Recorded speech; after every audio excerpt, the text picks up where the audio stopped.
comedian David Boyle, and I'm quitting alcohol.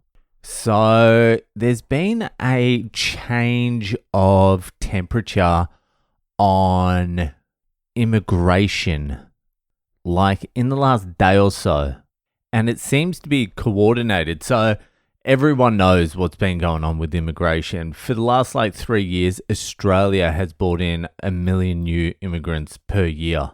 In the middle of a housing crisis, property prices are insane. Everyone's been going on about it. Twitter's fucking been going on. Everyone has known about this and everyone's been like, what the fuck is going on? Why do they continue doing this? And the mainstream media has just never really said anything about it, except the far right. The far right have been pretty vocal. That is their fucking expertise, though.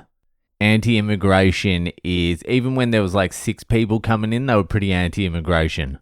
But recently, they've been going after Indians pretty hard.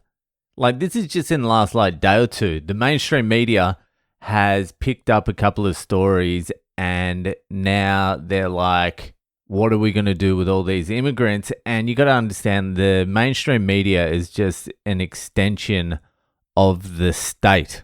So they only report on things they're allowed to report on. So when the whole country, and every country, the British Prime Minister just came out and said the same thing. This open border policy was an experiment and blah, blah, blah.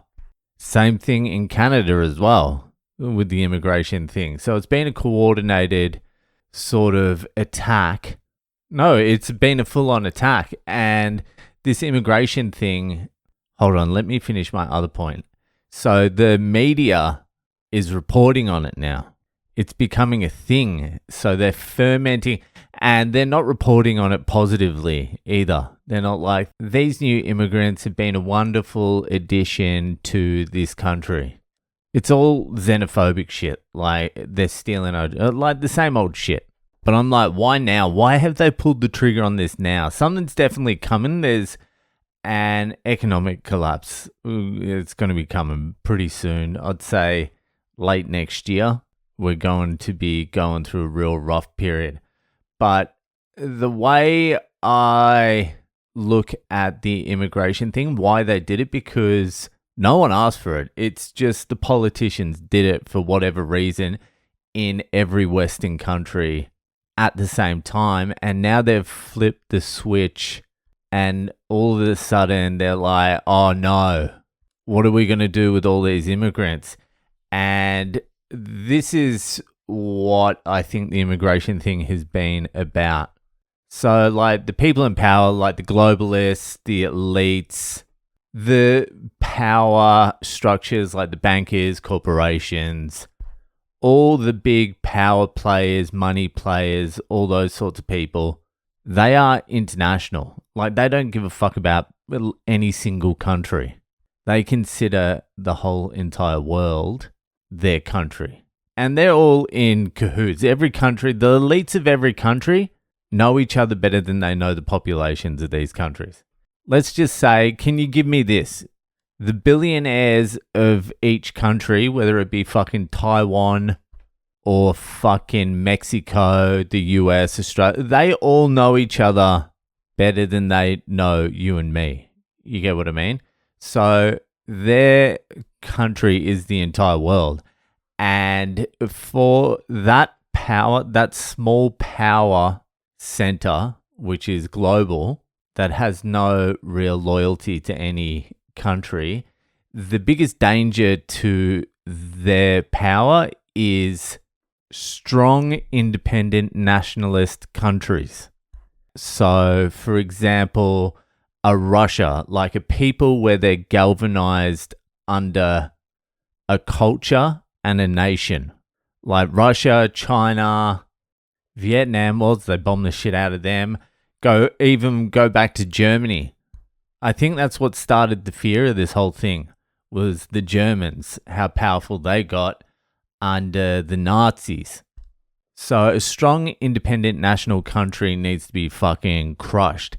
And instead of just bombing the fuck out of it, what you do is you open the floodgates to immigration. So you essentially destroy the idea of what it is to be a part of that nation.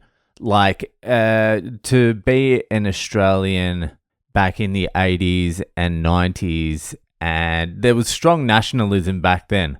So being an Australian back then, completely different to being an Australian now.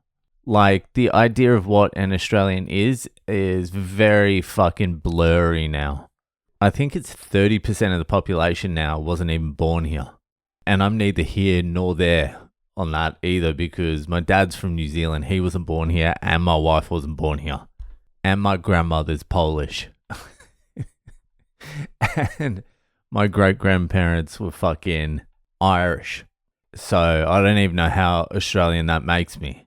But when you do open the floodgates to immigration and the national identity becomes very blurry, you can't really galvanize a population in any sort of, let's call it, cohesive revolutionary action.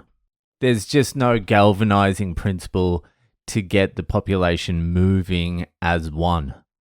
So instead of believing you're part of a society and a culture and you're part of one people, you're sort of just in a place. You're just there, which atomizes the society, so you feel detached from things. And that's obviously going on. So that's one part of the immigration thing, is just atomizing of the society, breaking the nationalism.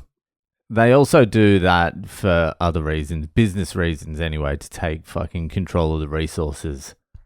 Like the corporations will be taking control of the resources in Argentina very soon. So that's one of the reasons for the immigration. The other reason for the immigration will be, and this seems to be the one that's playing out now, when there is a crisis, especially of the economic variety, there needs to be someone to blame. And you can sure as fuck put your money on, they're not going to be blaming any of the corporate. They're not going to be blaming anyone in the power structures. The fucking propaganda will be it's the immigrants, obviously, and then the population, which is down the line about 50-50 now, turns on each other. And this is perfect for politicians. The power structures. Everyone knows what the power structures are. The people in power. So everyone's at each other's throats, and the people in power get left alone. They ferment it, really. It's classic divide and rule. All this is coming.